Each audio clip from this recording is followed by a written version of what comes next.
গুরুদেব, রাহু এবং কেতু যদি খারাপ থাকে সেক্ষেত্রে কি হতে পারে? রাহু আর যখন কেতু যখন আল্টিমেটলি যখন খারাপ হয় কোনো কারণ, তখন কিন্তু অনেক কিছুই জীবনে ফেস করতে হয়। রোগ হয়ে যায়। হঠাৎ করে এমন একটা রোগ হয়ে গেল যেটা তোমার আ যেটা তুমি বিশ্বাস করতে পারো না। এটা হতে পারে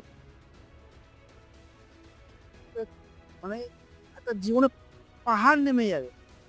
এমন একটা রোগ হয়ে গেল যে রোগের কোনো আল্টিমেটলি কোনো সলিউশনই নেই। তো রাহু আর কেতু যদি খারাপ থাকে তখন কিন্তু এইটা কিন্তু তোমার অনেক বড় বিপদ টেনে নিয়ে আসবে। গুপ্ত রোগ তাকে বলা।